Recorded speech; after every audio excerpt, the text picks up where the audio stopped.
I'm so delighted you've joined me this evening, and I have got the most lovely story for you that you're going to love. It's in fact a family who discovers a frozen Bigfoot. Can you imagine that? That must have been the most extraordinary thing to uncover, especially since the family had no idea what a Bigfoot was. Dear Sarah, my name is Sharon and I'm from West Virginia. My parents bought an abandoned house in the Blue Ridge Mountain area in October of 2013. No one knew what had happened to the previous owners because they fled the property, and to date the police have not been able to locate them. They are registered as missing and presumed dead, as far as I can gather. They have never accessed their bank accounts or been in touch with family members further afield. I mean, how do 4 people just vanish off the face of the earth just like that, without so much as a trace? It's quite extraordinary. The 1870 property was auctioned by the bank and was in a dreadful state of disrepair, and it still contained the previous owner's furniture and even the remnants of their last dinner before they just vanished. It's as if something quite dreadful must have transpired while they were eating their dinner. I could see the remnants of dried up butternut squash on their dinner plates, which gave me a horrible chill down my spine. What had happened that night to these poor innocent people? What it was must have been quite terrible, I thought. The property went for a song, and my father snapped it up very quickly He is into building construction, so he was determined to build us our dream, asymmetrical, contemporary, modern home, and so that is exactly what he did. You know the kind I mean, with seamless finishes, flat roof, and extensive large living areas with huge windows. The property was located on 40 acres of overgrown, rambling brush, as the garden was taken over by various long weeds and creeping, variegated vines that had transformed the garden into a dense jungle of overgrown thicket. The land had huge potential, though, because it is a wooded area, and there was a stunning creek and plenty of abundant wildlife. At first glance, I was furious that my dad bought such a sinister-looking, horrible place that looked so creepy and oppressive. It was hard for me to see the potential of something as hideously ugly as this vacant home. It truly looked like a derelict, haunted location, and hardly the kind of place I would ever be pleased to call my home. Also, knowing that something so dreadful may have happened to the previous occupants did nothing to dull my deep cynicism about my father's impulsive purchase.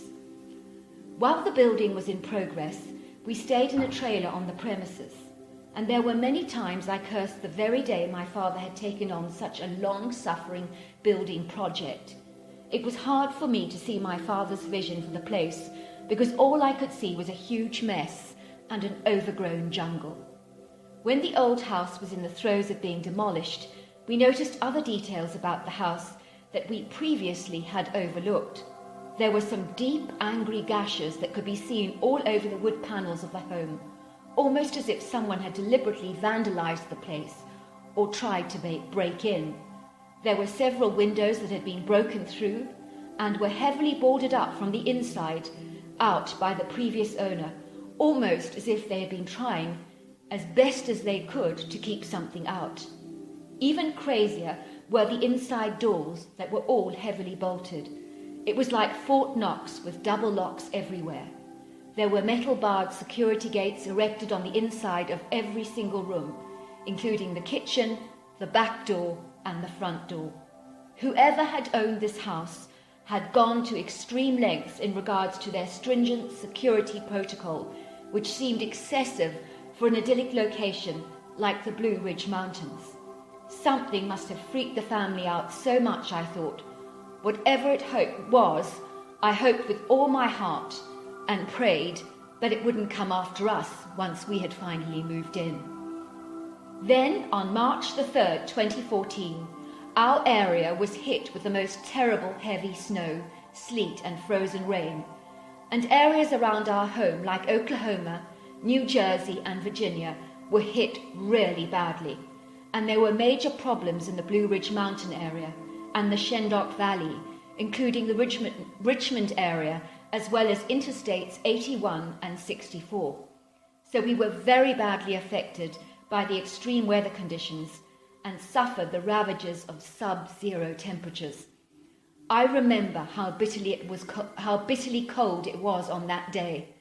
But as the garden had recently been renovated and restored, and the jungle-like garden completely cleared up and all the mess removed, my sister Janice and I discovered a lovely hilly slope at the far end of the property that was large enough for tobogganing, and despite the horrendous, harrowing weather conditions, we both really wanted to try out the hilly slope for the first time with our toboggans. My mother was not keen at all on the idea, especially because of the weather conditions. She suggested that there would be many times in the future when the conditions were less chaotic and hazardous that we could go tobogganing on the hill. But after much begging, my mother finally agreed and allowed us to go. My sister and I wasted no time in racing outdoors. I still remember that day so vividly and how dreadfully cold it was, and I could feel the icy sleet numbing my face as we ventured out of doors. I knew my mother was right. These conditions were crazy for tobogganing, but I was not going to return indoors with my tail between my legs, admitting how right my mother was.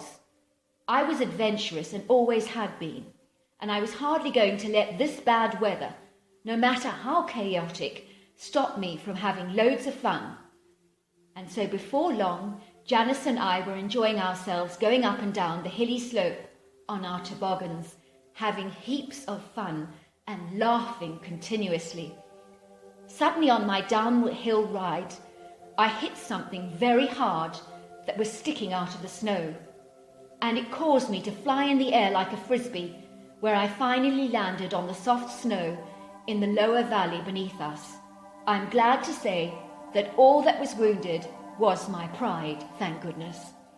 My father, who had been watching us with a look of amusement on his face, wasted no time in rushing up the hilly slope to investigate what it was that had tripped me up on my downhill ride. We discovered that the end of a long pole of some kind was jutting out of the hilly outcrop through the exposed snow. But what it was, we couldn't tell. My father immediately got his trowel out of the shed and proceeded to dig around this large pole, which we thought appeared to be some kind of a marker. And as he dug away large layers of snow and dirt, we found ourselves faced with the most god-awful stench of such that I do not have words in my vocabulary to describe. The undeniable smell of decaying flesh hit our nostrils hard, and whatever we were smelling must have been dead for a while.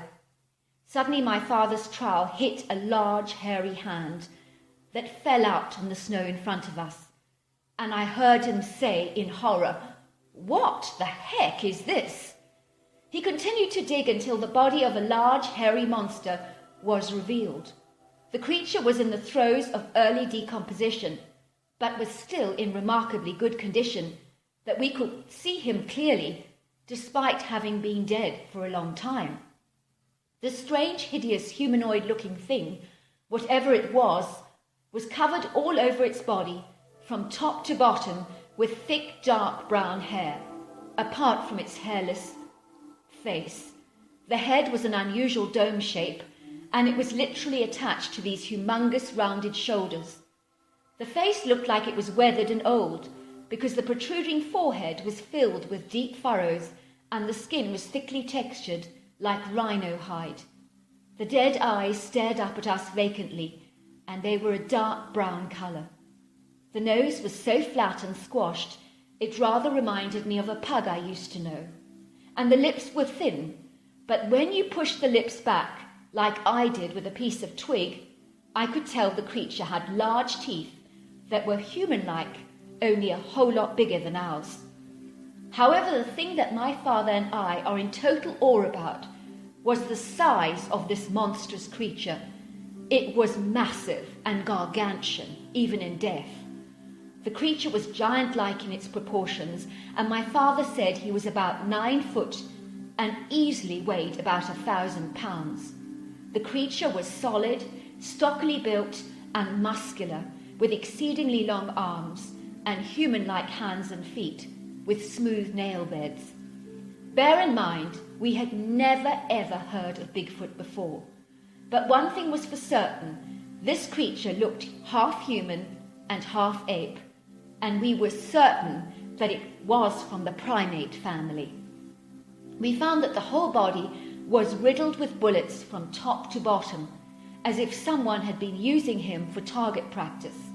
However, it did not take much for us to realize that the previous owner of this property had obviously killed this creature, which may have well terrorized him and his family. We could see that if this creature was alive, it would have been an apex predator and a formidable foe. Maybe this creature was the very reason why the previous owners had gone to such lengths to secure their property and board up their windows. It seemed like a plausible explanation to me. My father was dumbfounded by what we were seeing, because as far as we could see, this creature was not known by science. And my father felt we should notify the authorities about this strange animal that we had found, because he believed we had discovered an unidentified species, and also this formidable-looking creature might do some way in going to unravel the mystery of the family that had disappeared from this location so mysteriously. I heard my father on the phone telling the police what we had found, and then we were put through to the police chief himself, which I thought was a bit odd. To cut a long story short, the next thing we knew, a black van drove up our drive about 10 minutes later, and 2 men in black suits got out, and within seconds they placed the dead creature on a gurney and put it in the back of the van, and proceeded to hurry down our drive, even in those treacherous conditions. It all happened so fast that we just went along with the flow and did not ask them any awkward questions, as we should have done. Another dark car arrived 5 minutes after that, and 2 men in army suits with large rifles in tow went to investigate the wooded area on our premises, and they did a thorough search. Finally, they seemed satisfied and sped away in the car as fast as they had come. It was all very mysterious, I thought. The following day, my father phoned the police to ask whether the unusual creature we had found had been identified, and we were told it was a misidentification on our parts, and that the creature that we found was a bear. My father was furious about being fobbed off like that, because he knew the creature we had seen was definitely not a bear, and I did too. I think there's some weird kind of cover-up going on, he said, and I want to get to the bottom of it. None of this makes any sense to me. I remember my father making some phone calls to find out what was really going on. One day, this very smart-looking black limousine drove up our driveway. I saw my father ushering two formidable men in black suits with dark glasses into our living room. I heard them talk to my father in what seemed like very serious tones.